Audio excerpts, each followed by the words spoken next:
Donc ce qu'on vous propose maintenant, c'est une restitution de ce qui s'est passé dans les ateliers. Donc on a été obligé de raccourcir, donc c'est sûr que bon, ça a quand même permis d'échanger un certain nombre d'idées et de propositions.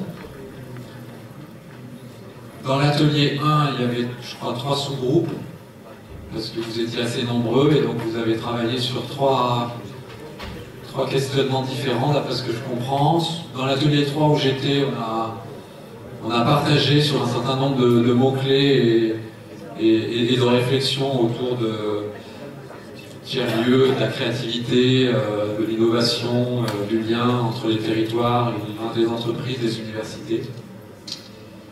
On attaque par qui? Alors, atelier 1. Est-ce que vous avez une personne pour chacun des 3 groupes pour nous faire une rapide restitution en quelques minutes?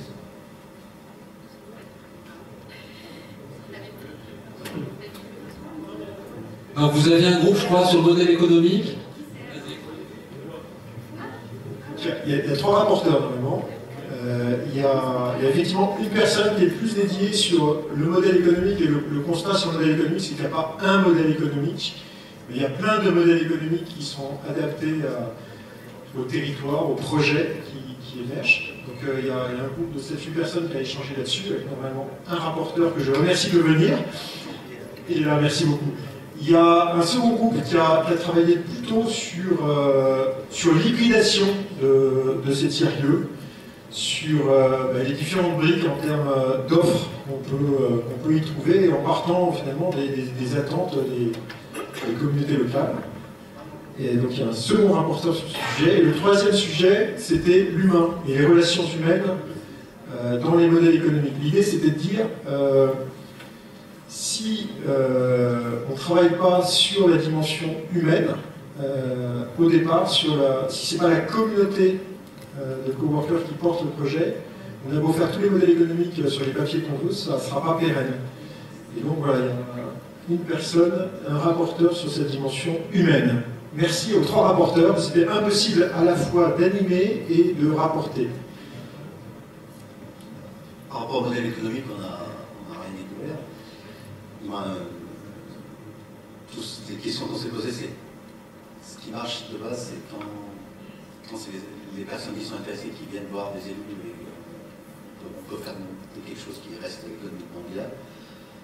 Après les pistes qu'on a, à la limite, peut-être qu'il faudrait que les administrations montrent l'exemple en déportant leurs salariés, et ça permettrait déjà d'être à moitié rentable. Après, je suis un peu plus sec. Moi, j'ai encore avoir trouvé plus de solutions.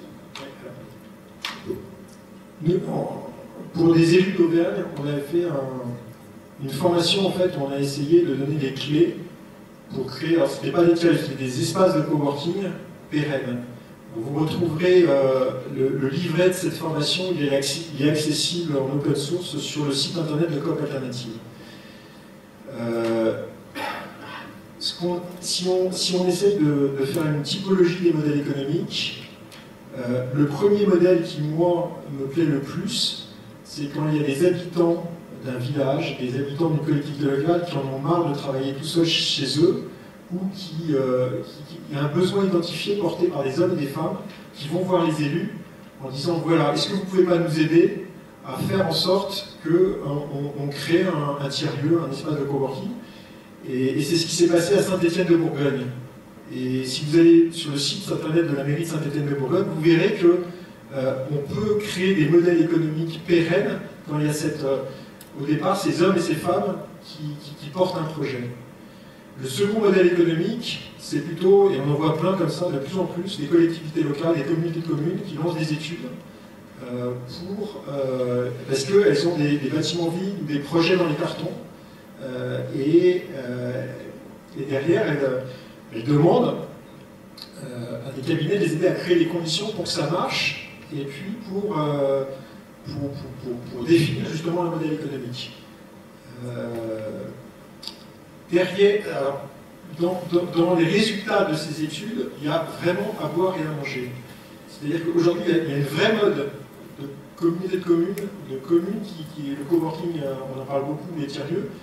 Et derrière, en fait, on crée des lieux mais qui sont vides, qui il n'y a personne. C'est-à-dire que pour que ces modèles économiques marchent en milieu périurbain et rural, il faut que la collectivité locale soit dans une posture de facilitateur, comme on l'a dit tout à l'heure, au niveau de communication, au niveau mis à disposition d'un local, mais surtout qu'elle fasse confiance aux habitants qui portent un projet. Ça semble vraiment important. Alors, moi je suis assez critique sur les communes ou communautés de communes qui font de la délégation sur l'espace public sur les espaces de coworking ou les tiers-lieux. On le voit de plus en plus. C'est-à-dire qu'elle confie à des opérateurs dont c'est le métier de gérer des espaces de coworking ou des réseaux. Donc elle donne 50 000 € de subvention la première année, 40 000 € après, 30 000 €. Et en fait, c'est dégraissé. Et une fois qu'il n'y a plus de subvention, ça se casse la gueule. Donc attention à ces modèles économiques qui reposent sur des subventions. Je suis très sceptique. C'est vraiment aux personnes qui vont vivre dans ces lieux de porter ces projets.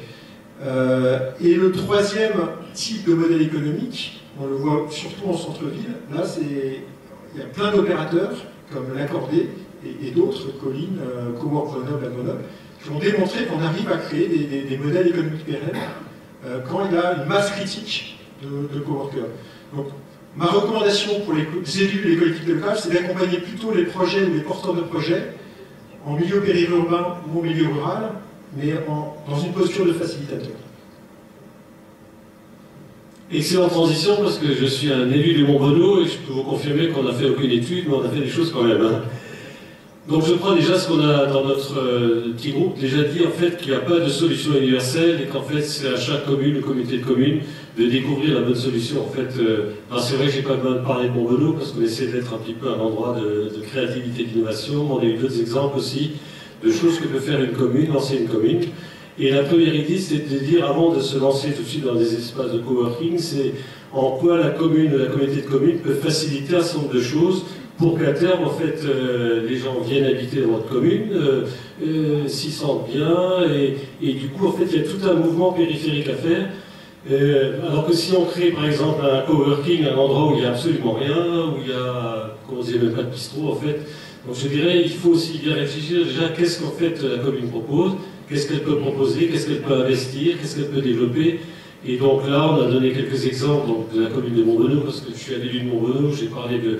On a lancé par exemple une ferme communale, des jardins communaux, on a un fonds de dotation maintenant pour le développement culturel, on essaie de voir ce que je disais sur comment la culture éventuellement peut s'insérer dans la journée sur des gens qui travaillent sur la zone d'innovation. Donc essayons, on a une salle de 300 m², qui n'est pas une salle de spectacle, mais comment cette salle peut être mise à disposition du public. On est en train de créer une médiathèque aussi, comment cette médiathèque à terme va s'insérer dans un public où on a 6 000 emplois. Donc je crois qu'en fait, ce qui est vrai à Mont-Bonnot n'est pas du tout vrai dans une autre commune, et ce qui est vrai dans une petite commune de l'Auvergne ou du Trièves. Donc je crois que dans l'hybridation, et avant toute chose, il me paraît important que déjà chaque commune ou groupe définisse exactement ses besoins, ses possibilités, discute avec les gens, et créer, je dirais, des programmes qui collent avec la réalité du terrain. Moi, je suis un peu comme mon collègue d'à côté, j'y crois pas beaucoup à des études pilotées de Paris par des grands experts, certes, mais qui connaissent pas bien les possibilités de communes, les possibilités d'investissement. Et moi, je fais quand même beaucoup plus de confiance aux élus, aux gens du terrain et aux gens du coin, parce que s'il n'y a pas toute cette dynamique, le coworking, en fait, risque de ne pas marcher, parce qu'il n'y a pas tout ce réseau autour et tout. Donc, ce qu'on a voulu dire dans notre groupe, c'est simplement qu'en fait, c'est important qu'en fait, la commune soit un facilitateur. Et en ce qui me concerne, moi je suis comme mon ami là, c'est que je crois que c'est pas le boulot de la commune de définir, de prendre des participations. C'est pas son boulot. Son boulot, c'est de faire en sorte qu'il y ait des routes, qu'il y ait de l'animation, qu'il y ait tout ça. Ça, c'est le boulot du service public. Mais laissons au privé faire son boulot aussi, en fait, dans ces cas-là. Le seul cas où la commune est partie prenante, c'est quand elle a par exemple des bâtiments vides. C'est évident que s'il y a une gare désaffectée, une mairie désaffectée, par des regroupements de communes, des choses comme ça, et ça vient, c'est sûr que là, il faut se poser la question, qu'est-ce que je fais de mes bâtiments? Mais c'est pas de créer un bâtiment alors qu'il n'y en a pas. Donc voilà, donc en conclusion, je dirais un petit peu un proverbe indien qu'on va souvent citer, c'est qu'en fait, comme en tout, en fait, la vie c'est comme un jeu de cartes. Hein. Les cartes qu'on le reçoit, c'est le hasard, donc en fait, vous avez des cartes comme ça, mais la manière de jouer les cartes, c'est ça la vraie liberté de la main.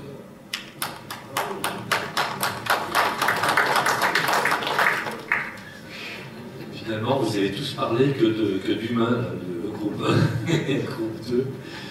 Moi, j'ai été obligé d'écrire parce que c'était tellement riche ce qui a été dit dans le groupe numéro 3 et il y avait beaucoup de personnes d'âges différents et d'horizons différents aussi. Donc c'était très très important. Donc cette dimension humaine, elle commence par l'appropriation de quelque chose. Ça a été, tout le monde a été d'accord pour dire ça. Et il y a une logique aussi d'acceptation d'un modèle au départ, obligatoirement. Il ne peut pas y avoir quelque chose sans qu'il y ait forcément un modèle au départ. Je parle de modèle de tiers-lieu, pas de modèle humain, hein, parce que ça n'existe pas de modèle humain. Et il faut que l'outil soit facile à utiliser, de façon à ce que tout le monde puisse se l'approprier, quelle que soit son appartenance sociale ou son appartenance personnelle. Ensuite, il y a une identification primaire des besoins de la part de chaque personne qui va vers le tiers-lieu, de façon volontaire, bien sûr. Ensuite, qu'est-ce que j'ai marqué? Oui, il y a ce qui est subi et ce qui est voulu de la part des personnes. Et ça, c'est très important aussi au sein de tiers-lieu. J'entendais la notion d'art, par exemple, qui voit le jour de plus en plus à l'intérieur des tiers-lieux.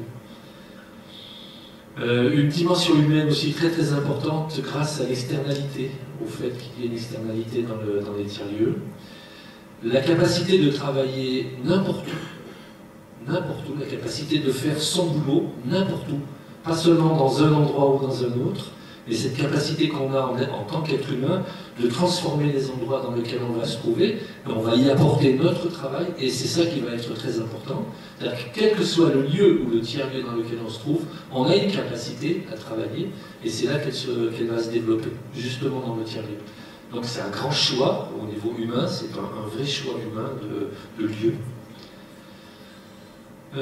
J'ai noté aussi, je ne sais pas pourquoi j'ai noté ça, le lieu permet de changer d'état, c'est-à-dire qu'on part de chez soi en étant X, et quand on arrive à l'intérieur du tiers-lieu, on devient une personne qui va être Y ou Z. Et c'est au contact des autres personnes que va s'opérer ce changement-là. Moi, personnellement, je l'ai vécu sur Colline, je ne peux pas parler de l'autre tiers-lieu de Grenoble, mais sur Colline, je l'ai vécu. Cette expérience justement où il y a eu un partage tout à fait naturel dans un temps tout à fait restreint. Si on avait voulu obtenir cette capacité des humains à échanger entre eux et à s'enrichir de ce que disent les autres, moi c'est un endroit de ma vie où j'ai vécu la chose la plus passionnante en une demi-heure de temps, en échange comme ça pendant le café du lundi matin. Donc, cette expérience-là, je l'ai vécue, donc je peux dire que le lien permet de changer aussi d'état. Il y a le problème des générations. Qu'on le veuille ou non, nous sommes différents. Moi, personnellement, je suis d'une génération. Il y a des personnes dans cette salle qui sont d'une autre génération. Et je pense que ce phénomène-là est aussi important dans les tiers-lieux. Pas par le phénomène de la personne qui a beaucoup vécu apporte une grande expérience. Ça n'a rien à voir, c'est pas ce que je veux dire. Et je tenais à le préciser, mais toutes les expériences apportent des richesses et l'autre qui est en train de m'écouter va justement enrichir le discours que je vais avoir. C'est pour ça que dans le tiers-lieu, l'aspect humain me semble tout à fait primordial pour le partage justement de ces compétences que chacun apporte à l'intérieur. Souvent, c'est une première expérience de découverte. Quand on arrive dans un tiers-lieu, il y a toujours une première expérience de découverte, et ensuite, on a de nombreuses qui se greffent sur toutes ces choses-là. Le tiers-lieu est un milieu vivant, et à ce titre-là, il s'adapte à ce qui se passe à l'intérieur de lui-même, ce milieu vivant. Ça n'a pas été prononcé, mais moi je pense au mont biotope, à l'endroit où justement il y a plein de mélanges de choses qui se passent au niveau humain. Et c'est cette richesse-là, justement, le tiers-lieu apporte cette richesse humaine à ce niveau-là. La notion d'effort, on voit tout de suite que quand des personnes sont rassemblées, au bout de 5 à 10 minutes, alors j'ai vécu d'autres expériences, par exemple, j'en ai pas parlé tout à l'heure, mais une salle des profs à l'intérieur d'un lycée ou d'un collège ou d'une école, normalement ça devrait être un tiers-lieu de partage où les gens partagent, mais c'est pas le cas. Donc pour quelle raison? Je ne sais pas te répondre, sauf que dans les tiers-lieux que j'ai fréquentés, j'ai trouvé cette notion-là. cette richesse humaine et ce partage de richesse justement humaine à travers les expériences de chacun. Ah oui, il y a le problème de l'humain aussi dans l'animation du tiers-lieu. Très très important, l'animation du tiers-lieu. Ça s'anime pas tout seul, il y a bien des gens qui vont animer ce tiers-lieu-là. Et ça peut être justement par l'artistique, comme ça a été dit tout à l'heure, ça c'est très très important. Un artiste se déplace et il partage dans le tiers-lieu et tout le monde va participer sur un moment qui est choisi toujours. Hein, c'est pas. J'ai mis une fois chef d'orchestre à tout ça. À l'intérieur d'un tiers-lieu, l'animateur devient le chef d'orchestre de ces choses-là. Ils sont marqués par l'animation. Bon, j'ai beaucoup insisté là-dessus.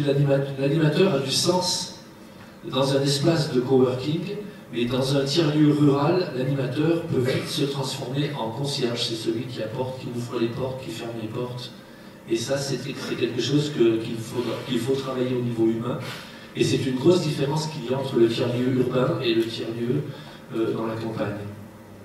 Le tiers-lieu, je ne sais pas, ça a été prononcé, le tiers-lieu des villes et le tiers-lieu des champs. Ça a été prononcé tout à l'heure. Qu'est-ce que j'ai dit encore? Monsieur. Pardon? Oui, j'ai fini dans 2 secondes. Donc le mélange des personnes aussi différentes fait justement cette richesse à l'intérieur du tiers-lieu. Le croisement des publics dans un même lieu apporte aussi cette richesse. Tranche d'âge évidemment importante à l'intérieur de ce tiers-lieu pour amener des différences. Et puis une grande différence entre le côté humain et le côté technique du tiers-lieu. Pour avoir été si exhaustif, je voudrais juste finir par... j'étais très marqué dans ma vie par un patron qui encourageait tout le temps le droit à l'erreur et qui disait il faut à condition d'apprendre de ses erreurs. Et en fait, en préparant ce petit atelier, il y a 2 témoignages que vous pouvez trouver sur Internet qui m'ont beaucoup marqué, de 2 personnes qui ont eu l'humilité d'analyser les échecs de leur tiers-lieu. Et les échecs, c'était au final, à un moment donné, le modèle économique qui ne pouvait pas être pérenne. Et c'est très intéressant, je vous encourage demain, il y a une conférence à Grenoble qui s'appelle Felcom, où pareil, il y a des personnes qui vont venir nous parler de leurs échecs et des leçons qu'elles ont tirées. Ces 2 personnes, en fait, c'est The Hub à Bruxelles, qui a été un des pionniers et qui avait tout pour réussir.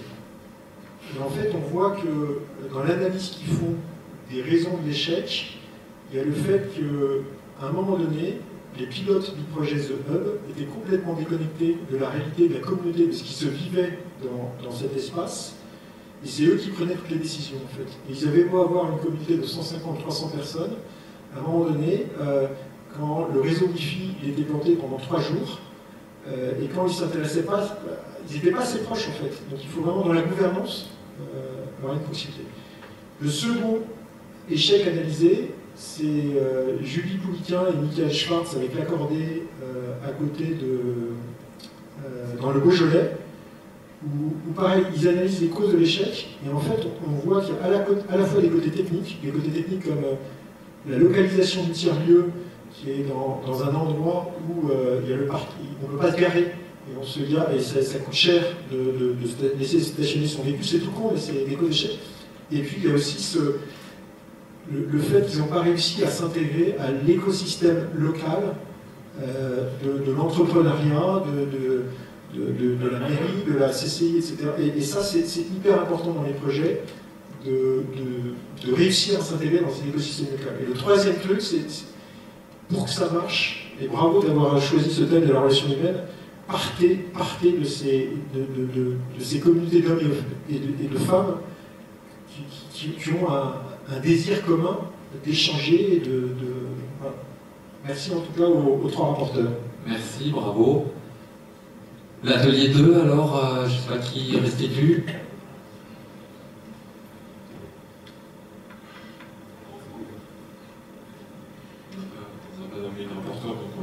Damien et Thierry.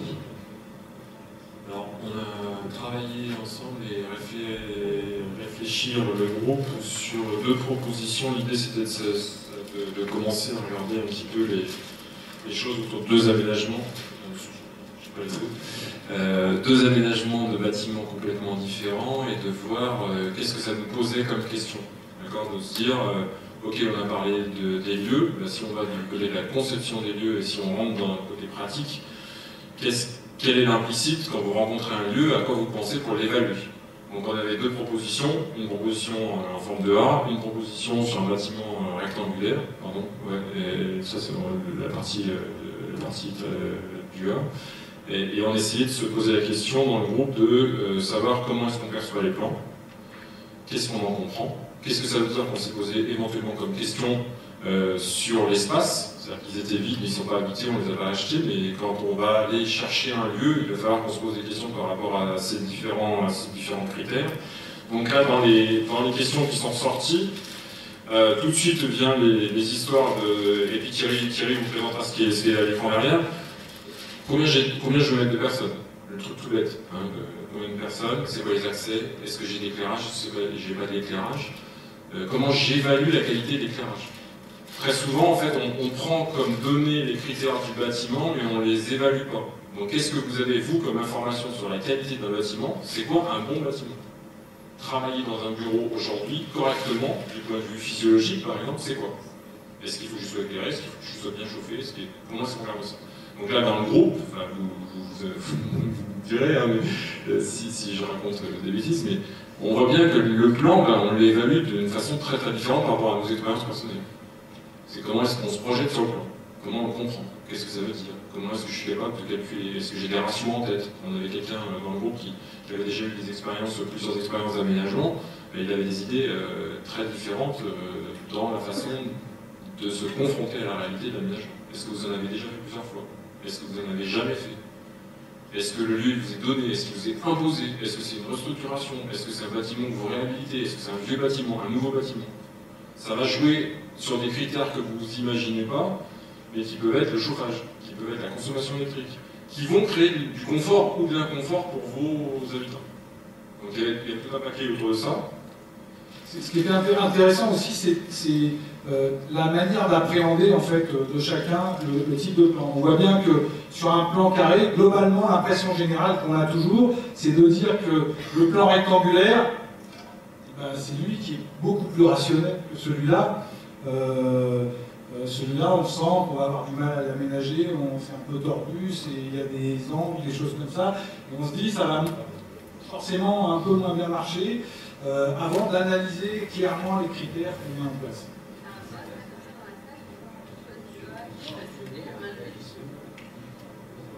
Non, celui-là, dans le groupe, il y avait des avis assez partagés, mais la question qui se pose, c'est qu'est-ce qu'on en pense? Est-ce qu'on pense que c'est plus facile à aménager? Alors, dans le premier a priori, on pense que celui-là est plus facile à aménager que celui-là. Alors, je précise que là, ils sont aménagés.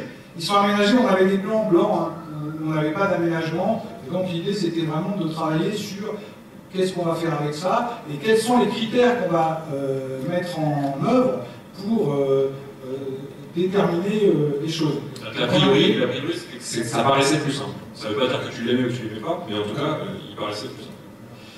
Et bon, tout de suite, effectivement, les critères qui sortent sont l'éloignement de la fenêtre, qu'est-ce qu'on fait des espaces qui sont au centre du bâtiment, qu'est-ce qu'on met comme type d'espace dedans, etc., etc.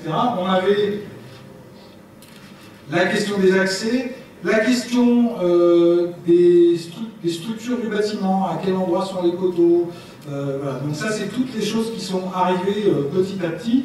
Et je vais simplement là, vous restituer un peu à partir des critères qui sortent hein, quasiment toujours, un petit peu le comparatif des deux bâtiments en termes de confort, en termes d'habitabilité, en termes d'usage de l'espace et la manière de l'utiliser. Et ce qui est intéressant, c'est de vous reposer la question de qu'est-ce que vous savez de l'évaluation du bâtiment? Qu'est-ce que vous êtes capable d'en dire? C'est-à-dire que très souvent, on va réfléchir, c'est ni positif ni négatif. Bon, alors les gens ils vont aller de la cafétéria aux toilettes, ils vont aller des toilettes à leur bureau. Est-ce que c'est facile, est-ce que c'est pas facile? Mais en fait, ça ne dit rien du bâtiment, puis ça ne dit rien de l'usage qu'ils vont faire de l'espace de travail. Vous voulez les mettre comment? Est-ce que un espace biscornu c'est plus sympa qu'un grand espace? Est-ce que ça vit? Est-ce que ça permet aux gens de se mixer? Est-ce que ça fait du bruit? Est-ce que ça fait pas du bruit? Alors, au final, le bâtiment qui attire le plus l'idée qu'il est facile à aménager, puisqu'il est rationnel, etc., c'est celui-ci. On met en fait pour un bâtiment qui fait 1105 m², 100 personnes, soit 10,8 m² de surface par personne, ce qui est un bon ratio globalement de rentabilité du bâtiment. Donc ça c'est financièrement, les promoteurs ils partent dans les calculs de bâtiment neuf, aujourd'hui on est sur ces ratios-là, et après on peut monter à 13-14 m². Si vous partez sur un ratio où vous dites moi je veux 25 m² par personne, ça ne passera jamais au niveau du financier. Voilà. Ce qui est intéressant de voir, c'est que toutes les zones qui sont en gris, qui sont grises sur le plan, sont les zones où on a des postes de travail et qui sont inaccessibles à la lumière naturelle. C'est-à-dire qu'ils sont quasiment obligés de travailler à la lumière artificielle pendant toute la journée et pendant toute l'année. Voilà. Alors c'est intéressant de voir quel est le pourcentage. Sur 100 personnes qui sont logées, on a 80 postes en open space, 20 postes en bureau fermé possible. Ça c'est une répartition. Alors ça c'est simplement le plan de vente proposé par le promoteur qui fait le bâtiment. Voilà. Intéressant de noter, on a au total 31% des personnes qui sont hors lumière naturelle. Ça c'est des critères qu'on vous donnera rarement. Dans l'open space, 36% sans lumière naturelle. Allez les chercher. Et dans les bureaux fermés, 9% sans lumière naturelle. Ça va déterminer le confort de l'habitant. Intéressant aussi sur la question de la lumière naturelle, c'est les salles de réunion. On a 4 salles de réunion, 2 de 12 places, une de 6 places ou de 4 places, soit 34 places, et on a 12 places, pareil, sans lumière naturelle, en termes de salles de réunion. Alors, pourquoi on dit qu'il faut que le bâtiment soit à la lumière naturelle? En fait, ce qu'on a vu ensemble, c'est que la lumière artificielle représente à peu près 25% des dépenses énergétiques d'un bâtiment. Et que aujourd'hui, dans les bâtiments de bureau, ça devient le premier critère à la fois de confort, mais aussi d'économie d'énergie du bâtiment.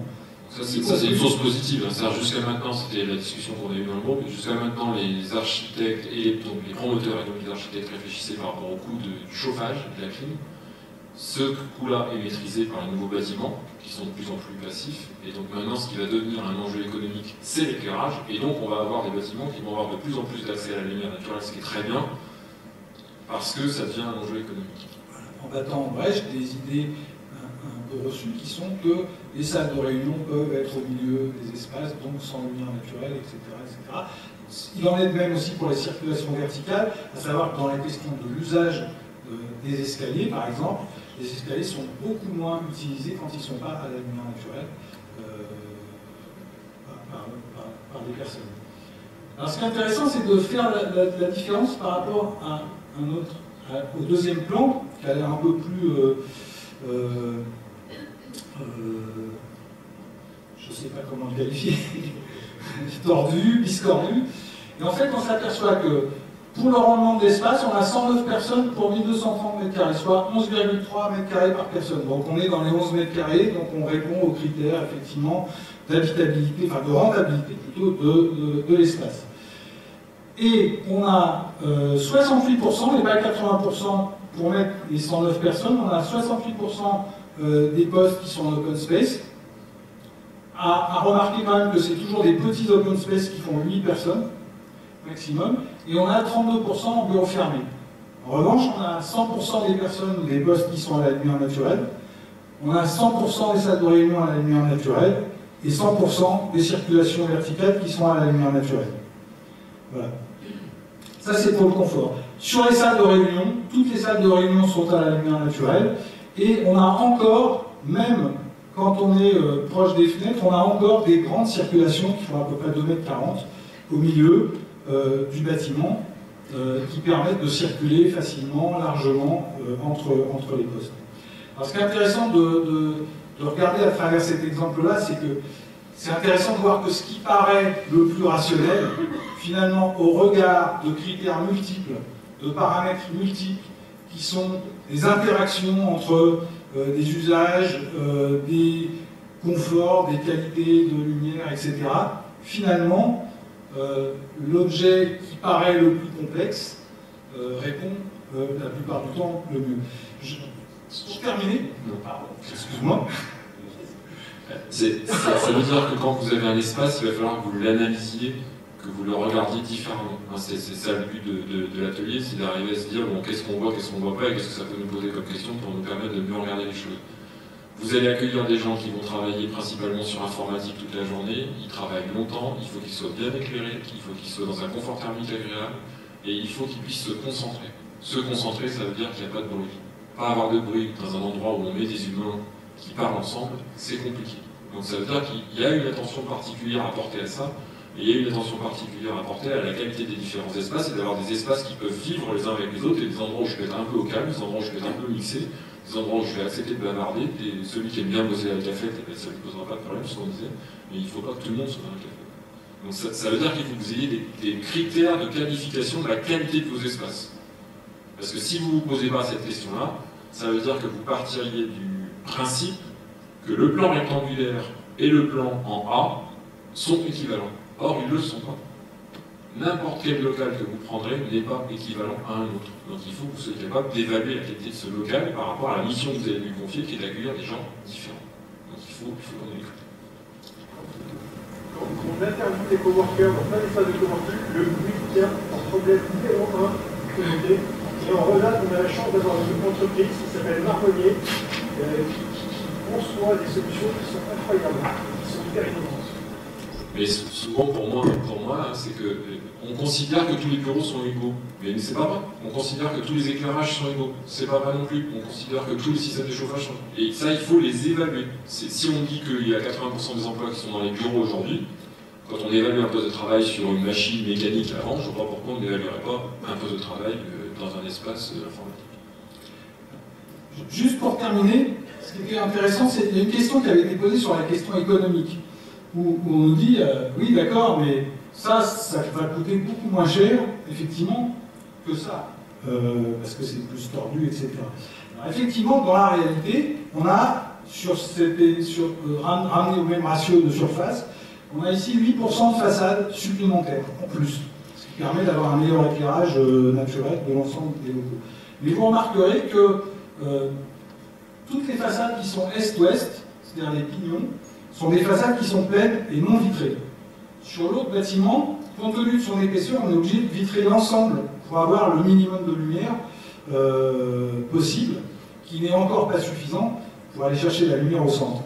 Et en fait, ce qui se passe, c'est qu'une façade pleine coûte à peu près 2 fois moins cher qu'une façade vitrée quand on met en place les protections solaires, etc., etc. Ce qui fait que les 8% de surface en plus, ici, sont absorbés en fait par le fait que les façades est-ouest soient pleines et donc beaucoup moins chères que l'ensemble des façades. Au final, on a un bâtiment qui, au mètre carré, représente, pour les mêmes prestations, bien évidemment, le même coût de fabrication que le bâtiment rectangulaire. Juste une petite chose pour... Non. Bon, tant pis. Non, mais l'idée, c'est que la géométrie rectangulaire n'est pas forcément le plus rationnel. On s'aperçoit que la géométrie variable permet de réguler en fait la quantité d'espace à la lumière naturelle par rapport à celle qui est aveugle. Merci, bravo. Bien, alors au risque de frustrer peut-être un peu les gens de l'atelier 3, je vais faire une restitution assez rapide et synthétique, parce qu'il y a 2 personnes que je dois ramener à leur train dans un petit moment et qui n'ont pas envie de rater leur train pour Paris. Donc sur l'atelier 3, on n'est pas allé dans ce niveau de travail et de proposition, on a plus ébauché des chantiers de réflexion, donc autour de la thématique qui était celle de créativité, innovation, université, entreprise, voilà. Donc il y a un certain nombre de mots-clés finalement et d'expressions qui sont revenus, qui ont été partagés, voilà, sur les liens entre la formation, l'apprentissage, l'enseignement, la création, l'entrepreneuriat, la recherche, l'innovation ouverte. Donc large sujet qui couvrait beaucoup de champs. Les thèmes qui sont retenus, moi je les ai regroupés à peu près en quatre grands groupes. Il y a eu d'abord tout un ensemble de sujets autour justement de la formation, de l'information, de la transmission, de la transition, de la formation continue. Donc des lieux qui permettent de faciliter, d'améliorer ces processus d'apprentissage et de transmission. Il y a eu beaucoup d'éléments, et d'ailleurs les réflexions qui ont été apportées étaient relativement indépendantes du positionnement des tiers-lieux, que ce soit en urbain, périurbain, et même on a été principalement peut-être d'ailleurs sur le rural, en parlant d'outils, de cadres, de développement et d'adaptation et de valorisation des compétences vis-à-vis d'un territoire donné, avec bien sûr en perspective des enjeux et des conséquences en termes d'emploi, en termes de développement économique du territoire. Il y a eu un certain nombre de thématiques autour justement de la recherche aussi, et comment cette thématique recherche qui a été plutôt positionnée recherche-action ancrée sur un territoire, et avec également des liens entre justement le monde de la recherche, des chercheurs et des entreprises également. Et puis le sujet des jeunes générations, on a évoqué la junior entreprise, je sais qu'il y a des expériences sur les étudiants entrepreneurs sur l'Université de Grenoble. Et tout ça, à chaque fois, maillé avec toutes les autres natures d'interlocuteurs, que ce soit les artistes, on a parlé de tiers-espace, de living knowledge, de liens avec la société civile, de Projet Lab, monsieur, je crois, qui est parti, des Bains, qui avait aussi des initiatives assez intéressantes, de conciergerie solidaire, d'épicerie solidaire, de Projet Lab, comme il l'avait appelé comme ça. Voilà, donc c'est à peu près le tableau qu'on a brossé en termes de mots-clés. Je ne sais pas si Raphaël, tu veux compléter sur...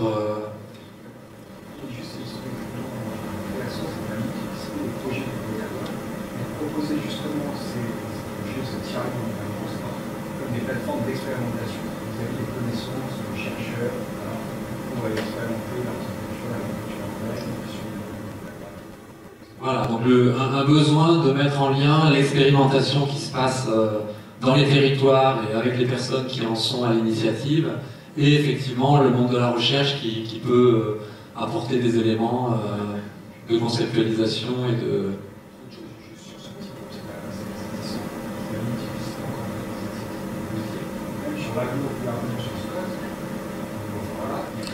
Voilà, il y avait un projet sur Vizy, il y avait un projet au Sapé en Chartreuse, il y avait une personne de la Drôme, je crois, qui est peut-être partie, qui avait un projet. Voilà, il y avait beaucoup de choses, effectivement, et une grande variété de propositions. Voilà, je crois qu'on s'en tient là pour la restitution des ateliers. Donc, de toute façon, les portes de l'Alliance sont ouvertes pour poursuivre ces travaux et ces débats. On va en faire une synthèse. Il est 18h30, on avait eu l'ambition de finir à 18h15 pour permettre de donner un peu plus de temps au cours du cocktail à nos amis de Paris avant de partir. Bon, je pense qu'on a encore 10 minutes avant que je vous raccompagne.